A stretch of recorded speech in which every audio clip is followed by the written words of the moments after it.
তারা চেষ্টা করছে আমাদের ঘোষিত কিছু জায়গায় স্বাধীনতার পতাকা যাতে আমরা উদযাপন না করতে পারি তার পরিকল্পনা করছে।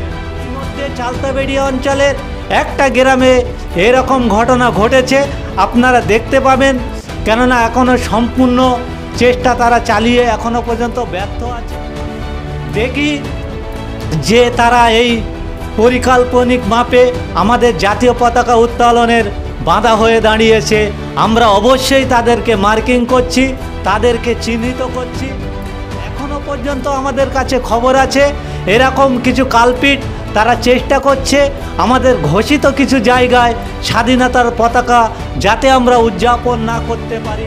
বিগত বছরে স্বাধীনতা পতাকা উদযাপন করার জন্য শাসক দলের কয়েকটা নেতা সেদিন বাধা হয়ে দাঁড়িয়েছিল। তৃণমূলের হারমাতদের কত শক্তি আছে, আমি নওশাদ সিদ্দিকী আমার শরীরে যদি এক বিন্দু রক্ত থাকে আজকের ভাঙড়ের জমিনে আমি স্বাধীনতার পতাকা উত্তোলন করে দেশের সম্মান দেশের প্রেম আমি জাগ্রত করে তুলব। রাত পার হলেই 15ই আগস্ট স্বাধীনতার দিবস। আমরা দেখেছি গত বছরে ওই স্বাধীনতা দিবসকে উপলক্ষ করে একাধিক এলাকাতে উত্তপ্ত হয়েছিল, কিন্তু এই পরিস্থিতিতে দেখা যাচ্ছে কিছু কিছু এলাকাতে তৃণমূল কংগ্রেসের নেতারা হুমকি দিচ্ছে যারা আইএসএর সমর্থক কর্মীরা যে নওশাদ সিদ্দিকী আসলে সেইখানে যাওয়া যাবে না, একটা বাধা দেওয়ার পরিকল্পনা। কি বলবো? দেখেন, আমরা দেখেছি ভারতবর্ষে যখন স্বাধীনতা উদযাপন হয়, গোটা দেশ জুড়ে যখন উদযাপন হয়, এ বাংলার অগণিত মায়ের সন্তানরা তারা স্বাধীনতা শান্তির সঙ্গে উদযাপন করার জন্য চেষ্টা করেছিল। কেন? আমরা জানি ভারতবর্ষে যখন ব্রিটিশ পিরিয়ডে প্রচুর অত্যাচার নামিয়ে এনেছিল, এ বাংলা মায়ের সুসন্তান সুভাষচন্দ্র বোস এই বাংলায় তাঁর জন্মভূমি, তিনি নেতৃত্ব দিয়ে গোটা ভারতবর্ষের মানুষকে সেদিন স্বাধীনতা দিয়েছিল। তাই বিশেষ করে বাংলার মানুষ স্বাধীনতা উদযাপন করার জন্য খুবই আগ্রহীশীল হয় এবং খুবই আনুষ্ঠানিকভাবে সেটা সম্পূর্ণ করে। কিন্তু বর্তমান যারা শাসক দল আছে, কিছু কিছু রাজনৈতিক নেতারা তারা নিজেদের অস্তিত্ব টিকিয়ে রাখার জন্য এই নোংরা খেলা খেলে। আমরা দেখেছিলাম বিগত বছরে স্বাধীনতা পতাকা উদযাপন করার জন্য শাসক দলের কয়েকটা নেতা সেদিন বাধা হয়ে দাঁড়িয়েছিল। আমরা দেখেছিলাম দেশপ্রেম কাকে বলে ভাঙড়ের বিধায়ক নওশাদ সিদ্দিকী জানার মধ্যে স্বাধীনতা সংগ্রামী রক্ত আছে, সৈয়দিনা আবু বক্কর সিদ্দিকীর রক্ত জানার মধ্যে আছেন। ভাঙড় 1 নম্বর পার্টে যখন স্বাধীনতার পতাকা উদযাপন করার জন্য বাধা হয়ে দাঁড়িয়েছিল, নওশাদ সিদ্দিকী সেদিন হুঙ্কার দিয়েছিল ভাঙড়ের তৃণমূলের হারমাতদের কত শক্তি আছে, আমি নওশাদ সিদ্দিকী আমার শরীরে যদি এক বিন্দু রক্ত থাকে আজকের ভাঙড়ের জমিনে আমি স্বাধীনতার পতাকা উত্তোলন করে দেশের সম্মান দেশের প্রেম আমি জাগ্রত করে তুলব। আমরা সেদিন দেখেছিলাম তিনি নিজে হাতে সেই স্থানে গিয়ে বাঁশ পুঁতে সেখানে স্বাধীনতা উদযাপন করার জন্য সমগ্র পরিকাঠামো তৈরি করে সেই স্বাধীনতা দিবসের পতাকা ভারতীয় যে জাতীয় পতাকা উত্তোলন করে এসেছিল। আমরা আশঙ্কা করছি, এখনও পর্যন্ত আমাদের কাছে খবর আছে এরকম কিছু কালপিট তারা চেষ্টা করছে আমাদের ঘোষিত কিছু জায়গায় স্বাধীনতার পতাকা যাতে আমরা উদযাপন না করতে পারি তার পরিকল্পনা করছেন। ইতিমধ্যে চালতাবেড়িয়া অঞ্চলের একটা গ্রামে এরকম ঘটনা ঘটেছে, আপনারা দেখতে পাবেন। কেননা এখনও সম্পূর্ণ চেষ্টা তারা চালিয়ে এখনও পর্যন্ত ব্যর্থ আছে। আমরা যদি দেখি যে তারা এই পরিকল্পনিক মাপে আমাদের জাতীয় পতাকা উত্তোলনের বাধা হয়ে দাঁড়িয়েছে, আমরা অবশ্যই তাদেরকে মার্কিং করছি, তাদেরকে চিহ্নিত করছি যারা আমার দেশের পতাকা উত্তোলন করায় বাধা দেয়। ভারতবর্ষের সংবিধান, ভারতবর্ষের আইন ব্যবস্থা তাদের দেশদ্রোহী ঘোষণা দিয়েছেন। আমরাও তাকিয়ে আছি, এখনও পর্যন্ত ধৈর্য ধরে আছি।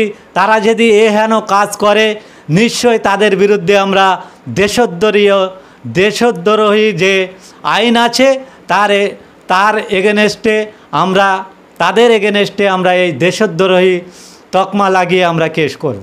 আগামীকাল 15ই আগস্ট স্বাধীনতা দিবস, যদি নওশাদ সিদ্দিকী বাধার মুখে পড়ে তবু আইএসএফ কি চোখে চোখ রেখে আবার জাতীয় পতাকা উত্তোলন করবে?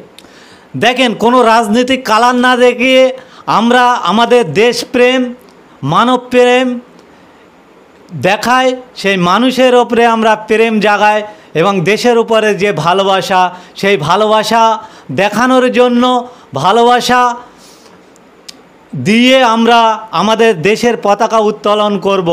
শুধু আজ বলে নয়, শাসকের চোখে চোখ রেখে ভাঙড়সহ পশ্চিমবঙ্গের বিভিন্ন প্রান্তে ইন্ডিয়ান সেকুলার ফ্রন্ট চোখে চোখ রেখে লড়াই করে। যদি সেরকম বাঁধার জায়গা তৈরি করে তো আমরা ইন্ডিয়ান সেকুলার ফ্রন্ট ভারতের সংবিধান, ভারতের আইন ব্যবস্থার উপরে আস্থা রেখে অবশ্যই চোখে চোখ রেখে তার প্রতিবাদ, তার প্রতিরোধ করে আমরা আমাদের শেষে দেশের জাতীয় পতাকা আমরা উত্তোলন করব। বিরোধী দলনেতা হিসাবে গোটা বাংলার মানুষের জন্য কি বার্তা থাকছে 15ই আগস্টের দিনে?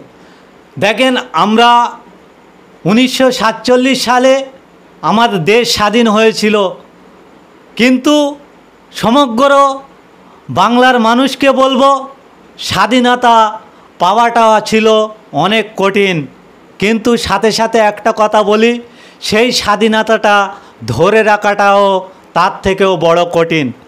আমরা দেখেছিলাম যে সুভাষচন্দ্র বোস, যে রবীন্দ্রনাথ টেগোর, যে তেতুমিররা, যে মাতঙ্গিনী হাজরারা আমাদের জন্য যে স্বাধীনতা দেওয়ার জন্য তারা নিজেদের জীবনটাকে আত্মবলিদান করে চলে গিয়ে আমাদের দেশে স্বাধীনতা অর্জন করে দিয়ে গেছে।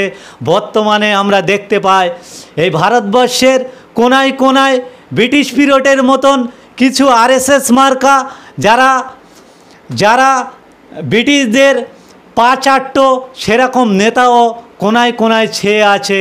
তারা এখনও মনে করে গরিব, অসহায়, মজদুর, খেটে খাওয়া মানুষদের তাদের পায়ের তলায় রেখে তাদেরকে কণ্ঠ রোধ করে তাদের অধিকারটাকে হরণ করে নিজেদের সাই সম্পত্তি, নিজেদের যে অধিকার সেটা টিকিয়ে রাখার চেষ্টা করছে। তাই আমি বাংলার মানুষকে বলবো, জাতি, ধর্ম, বর্ণ নির্বিশেষে সমগ্র মানুষকে আমি বলতে চাই যে বাংলাকে শান্তি রাখার জন্য, বাংলাকে দেশের আন্তর্জাতিক জায়গায় নিয়ে যাওয়ার জন্য আপনাদের এগিয়ে আসতে হবে। কেবলমাত্র বিশ্ব বাংলার লোগো তৈরি করে বিশ্বের দরবারে বাংলাকে উজ্জ্বল করা যায় না।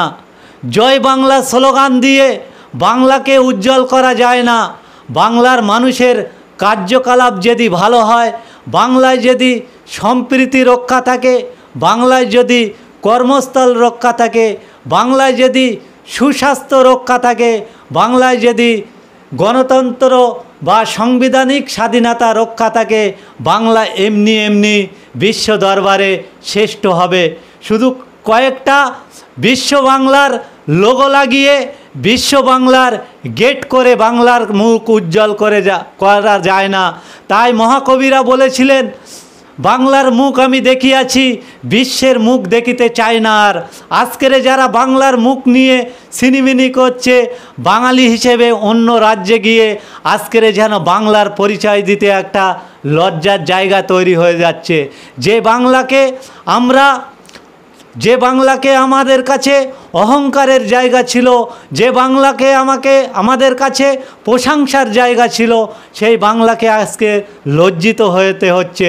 আসুন না বন্ধু, তাই জাতি, ধর্ম, বর্ণ নির্বিশেষে সমস্ত মতপথ ভুলে গিয়ে, সমস্ত রাজনৈতিক কালার ভুলে গিয়ে আজকের ভারতবর্ষের ৭৮তম স্বাধীনতা দিবস উদযাপন করার সময় আমরা শপথ নিই, জাতি, ধর্ম, বর্ণ নির্বিশেষে এই বাংলাটাকে শ্রেষ্ঠ স্তরে নিয়ে যাওয়ার জন্য, ভ্রাতৃত্ব বজায় রাখার জন্য ডাক দিই, আমরা সম্প্রীতি বজায় রাখার ডাক দিই, আমরা গণতান্ত্রিক স্বাধীনতা, যে মূল স্বাধীনতা, সেই স্বাধীনতা কথা মনে রেখে আমরা আজকের এই ৭৮তম স্বাধীনতার পতাকাটা উত্তোলন করে দিয়ে রাজনৈতিক প্রতিহিংসা ভুলে গিয়ে রাজনৈতিক প্রতিহিংসা ভুলে গিয়ে, সমস্ত রাজনৈতিক হিংসাকে ভুলে গিয়ে সবাই একটা পরিবার, বাংলা পরিবার, সেই বাংলা পরিবারকে বিশ্ব দরবারে শ্রেষ্ঠ করার জন্য আমরা আজকের এই ৭৮তম স্বাধীনতার মধ্য দিয়ে সমস্ত বেদনা, সমস্ত কষ্ট,